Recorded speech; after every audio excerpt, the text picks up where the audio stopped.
ज़िंदगी में अगर आप कितना भी थके हो और अपने परिवार के लिए कुछ भी करो, चाहे वो कितनी भी सुबह से उठकर करना हो, तो एक खुशी ही रहती है। चाहे वो कितनी भी थकान भरी ज़िंदगी क्यों ना हो, मगर अगर अपने पति बच्चे सब खुश रहते हैं तो उनके चेहरों पर खुशी देख के हमारा भी मन प्रसन्न हो जाता है। तो दोस्तों, आप लोग के साथ भी ऐसा ही होता होगा। तो सुबह आज मैं 5 बजे उठ गई। तो आज मुझे हेयर पैक भी लगाना था, तो मैंने सोचा कि पहले बालों में हेयर पैक लगा लूं और उसके बाद झाड़ू करूंगी। तो ये करने में मुझे 5:30 हो गया। तो उसके बाद झाड़ू करने का एक कारण ये था कि बाल में पैक भी लगा रह जाएगा, उसे रखना होता है आधे 1 घंटे, तो वो भी रह जाएगा और साथ साथ मेरा काम भी निपटते रहेगा। तो सबसे पहले झाड़ू लेकर उसे हम प्रणाम करते हैं लक्ष्मी माता को, क्योंकि हमें मतलब पहले से बड़े बूढ़ों ने सिखाया है कि झाड़ू जो होती है वो लक्ष्मी होती है।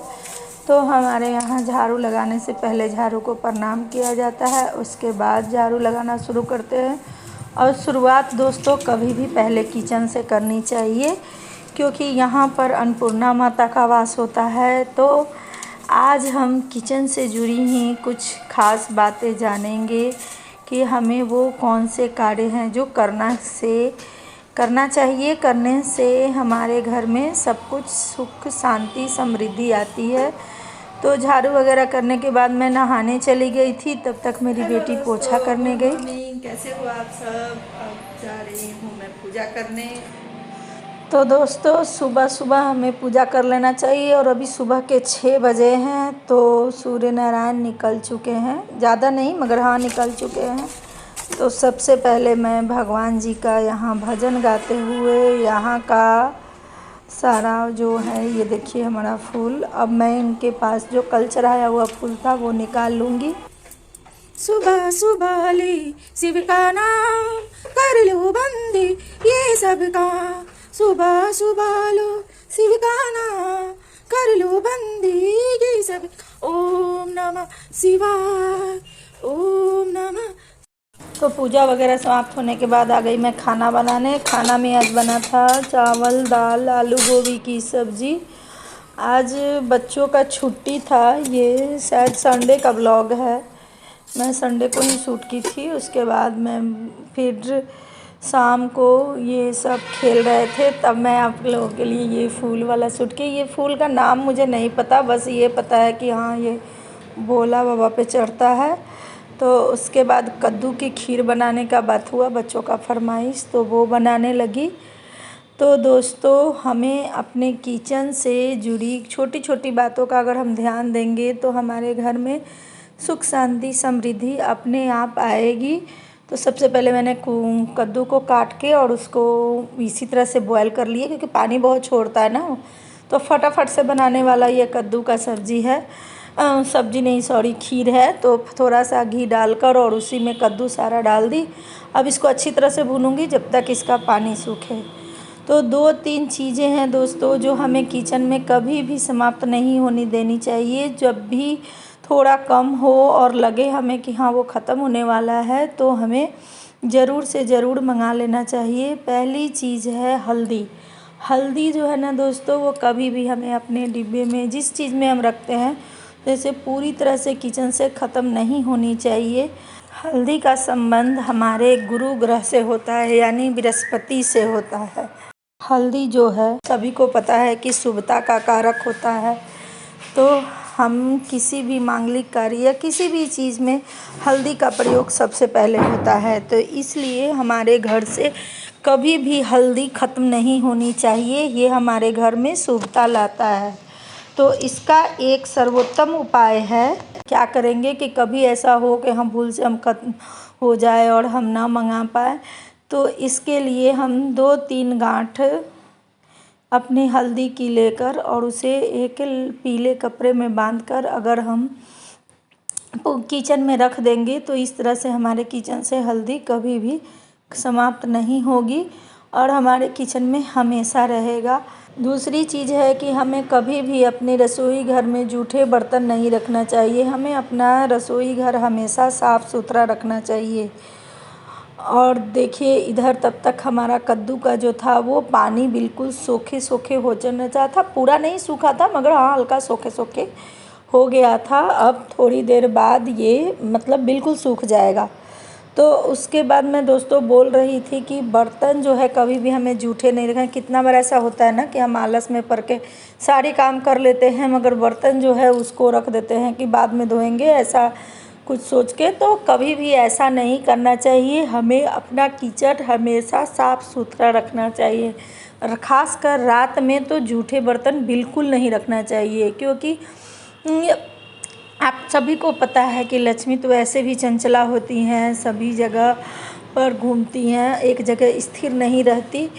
मगर फिर भी अगर हम इन छोटी छोटी बातों का ध्यान रखेंगे ना तो हमारे घर में जितनी भी लक्ष्मी आएंगी उसमें ज़्यादा व्यय नहीं होगा और संचित हम ज़्यादा कर पाएंगे।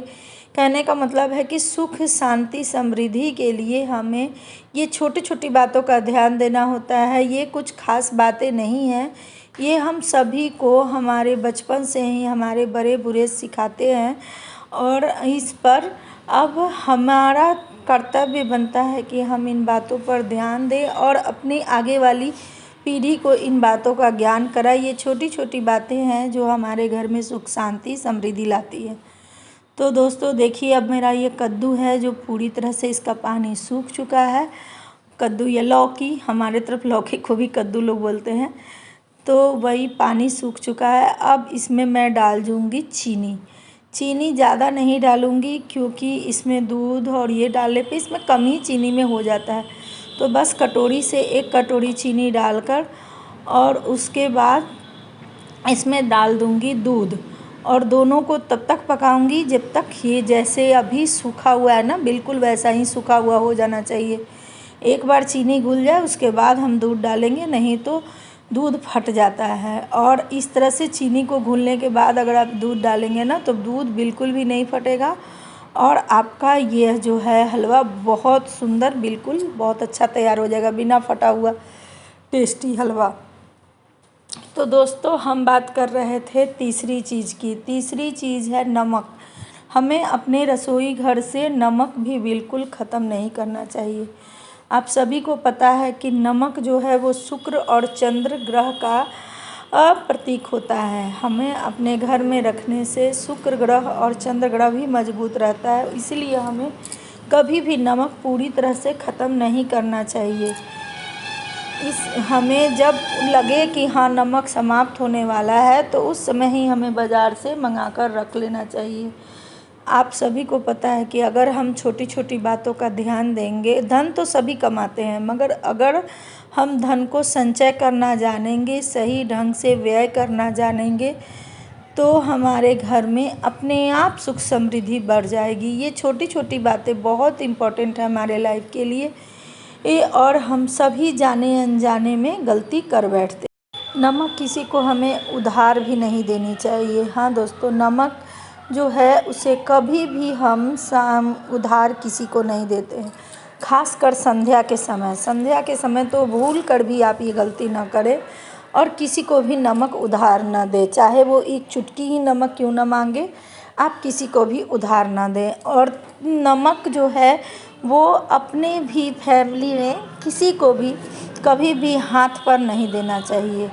इससे क्या होता है ना कि अगर हम हाथ पर किसी को देते हैं जो हमारे घर के ही सदस्य हैं तो हमारा और उनके रिश्ते में खटास उत्पन्न होती है। तो इसलिए हमें नमक को कभी भी किसी के भी हाथ पर नहीं देना चाहिए हैं।